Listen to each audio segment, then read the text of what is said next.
అధ్యక్ష రాష్ట్ర విభజన తర్వాత 2014లో చంద్రబాబు నాయుడు గారి నాయకత్వంలో ఒకే రాష్ట్రం ఒకే రాజధాని కానీ అభివృద్ధి వికేంద్రీకరణ జరగాలి. రాజధాని ప్రకటించేటప్పుడు చాలా స్పష్టంగా ఐటీ మొత్తం విశాఖపట్నం తీసుకొస్తామని ఆనాడు ఆయన చెప్తాం జరిగింది.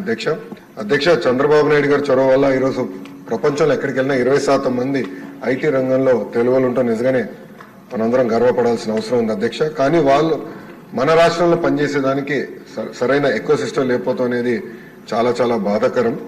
2014 నుంచి 2019 మధ్యన ఒకసారి మనం చూస్తే అధ్యక్ష సుమారుగా 150 కంపెనీలు 50,000 మందికి ఉద్యోగాలు కల్పించడం కూడా జరిగింది అధ్యక్ష. ఈ పరిశ్రమలని ఆనాడు తీసుకొచ్చాం.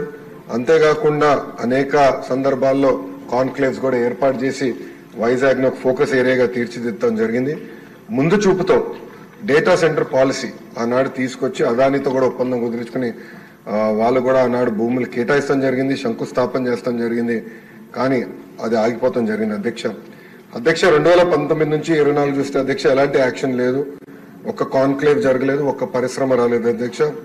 ఒక మంత్రిని బాధాకరమైన పరిస్థితి ఏంటంటే ఆనాడు ఒక మంత్రిని అడిగారు అధ్యక్ష, ఆ రేస్ ఏదో హైదరాబాద్ లో జరుగుతుంటే ఇది మీరు ఎప్పుడు తీసుకొస్తారు ఆంధ్ర రాష్ట్రానికంటే కోడి ఇంకా గుడ్డు పెట్టలేదు, లేదంటే గుడ్డు కోడి పెట్టలేదు ఏదో చెప్పాడు అధ్యక్ష. అది దేవుడి తెలియాలి ఏం చెప్పాడు.